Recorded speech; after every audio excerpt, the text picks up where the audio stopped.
तो हम पढ़ रहे हैं how to read faces, Mary Olmsted Stanton, और पेज नंबर है 2, इंट्रोडक्शन का, डॉक्टर अमितपाल भाई। जी। इसमें कह रही हैं Mary Olmsted, the writings of Moses show him to have been a profound student of human nature and possessed of a power to read and understand countenances and features। MOSES, Moses कोई writer हैं, उनकी writings yes. में ये दिखता है उनको, the writings of Moses show him, है ना ये HIM, to have been profound student of human nature. उनकी राइटिंग से दिखता है कि मोसेस जो है वो एक प्रोफाउंड स्टूडेंट थे ह्यूमन नेचर के, और उनमें वो पावर थी पढ़ने की और समझने की, कॉन्टिनेंसेस एंड फीचर्स को लेकर के, and read and understand continences and features. His knowledge of sanitary law in regard to food and diet and the protection of the body and the success attending the application of these laws place him even beyond the sanitarians of today। तो Moses साहब की जो knowledge थी sanitary law की, खाने के संबंध में, डाइट के संबंध में, शरीर को प्रोटेक्ट कैसे रखें सैनिटरी के थ्रू, उसके संबंध में कह रही है, और the success attending the application of this law, और वो इन नियमों को जानते भी थे और कितने सफल थे इनको अटेंड करके अप्लाई करने में जीवन में। उनकी ये क्वालिटी, उनकी ये काबिलियत, उनकी एक सफलता है जिसने उनको रखा है आज के जो सैनिटेरियन हैं, जो सैनिटेशन पे बात करते हैं, लॉ, उनसे भी बियॉन्ड हैं वो, आज भी जो आज के हैं उनसे भी बियॉन्ड हैं, उनसे भी परे हैं, यानी कि इतने अच्छे थे वो इन नियमों को लेकर के।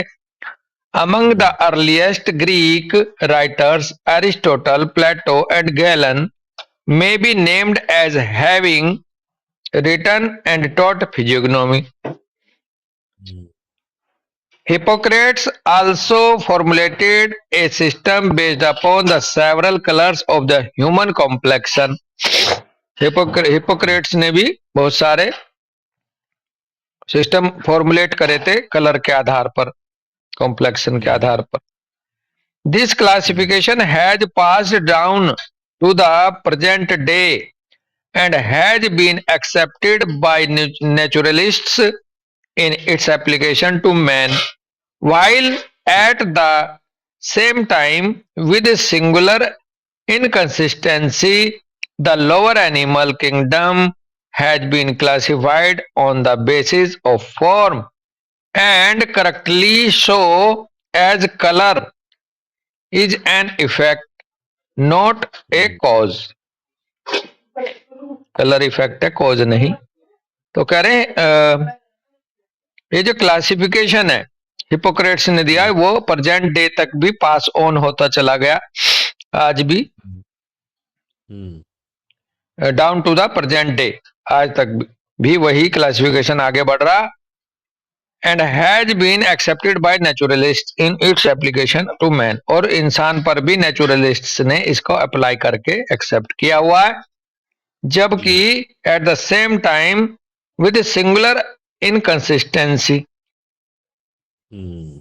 the lower animal kingdom has been classified on the basis of form। Colour वगैरह को इंसानों पे तो ले रखा, बर्नेट कलर, ब्लॉन्ड कलर हमने पढ़े उसमें अपनी ऑर्गन में या मैथमेटिका में, में जबकि एनिमल किंगडम को क्लासिफाई किया जाता केवल उनके फॉर्म के आधार पर, ना कि कलर के। इंसान में तो कलर को भी अभी लेके जोड़ के देख रहे हैं। And correctly show as colour is an effect not a cause, और ये सही भी है क्योंकि कलर तो एक इफेक्ट है, कॉज नहीं है। तो इसलिए जो बिल्कुल। इफेक्ट है उसके आधार पर किसी को आप सही से पहचान नहीं सकते, कॉज के आधार पर ही पहचान सकते हैं।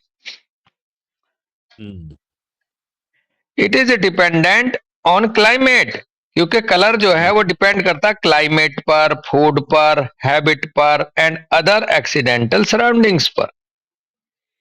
Even phrenologists who ought to know better, bracket में कह रहे हैं, since their research is extend widely among the animal kingdom, have retained the classification which Hippocrates set up. ये जो फ्रीनोलॉजिस्ट है जो स्कल की हेड की स्टडी करते हैं, वो भी ये जानते हैं अच्छी तरह से who ought to know better, और रिटेन किए हुए हैं क्लासिफिकेशन को हिपोक्रेट्स के सेटअप, जो हिपोक्रेट्स साहब ने सेटअप किए थे उनको वो भी मानते हैं। और वो ज्यादा इसलिए अच्छे जानते हैं क्योंकि since their research is extend widely among the animal kingdom, क्योंकि उनकी रिसर्च जो है फ्रेनोलॉजिस्ट की वो एनिमल किंगडम के बीच में ज्यादा एक्सटेंड की है, इसलिए वो हिपोक्रेट्स के बनाए हुए सेटअप को रिटेन किए हुए हैं। The differences observable in the human family has denominated temperaments. Differences जो है ऑब्जर्वेबल ह्यूमन फैमिली में, जो डिफरेंस हम देखते हैं वो डिनोमिनेट होते हैं टेम्परामेंट्स के आधार पर।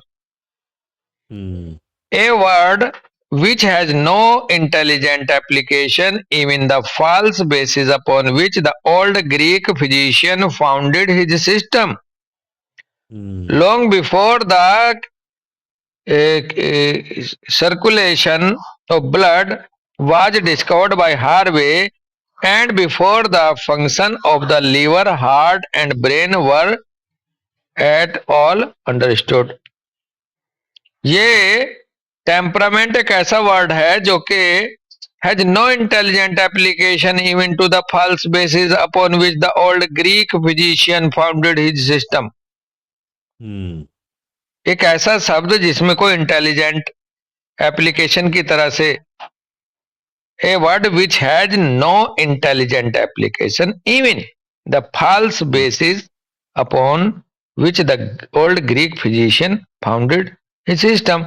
ये जो ओल्ड ग्रीक के फिजिशियंस हैं उन्होंने टेम्परामेंट के आधार पर अपना एक सिस्टम बना लिया था, जबकि फॉल्स बेस था वो, इसको सही सा नहीं मान के चल रही, ऐसा भाव आ रहा है स्टैंटन टेम्परामेंट्स के आधार पर।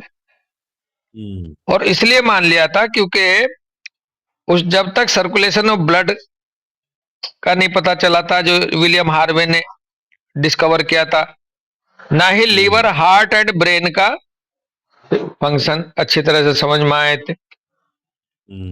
तो इसलिए जो है ये उस टाइम टेम्परामेंट बेस वो करते थे क्लासिफिकेशन, और उस पे वो सिस्टम बना लिया था ट्रीटमेंट का।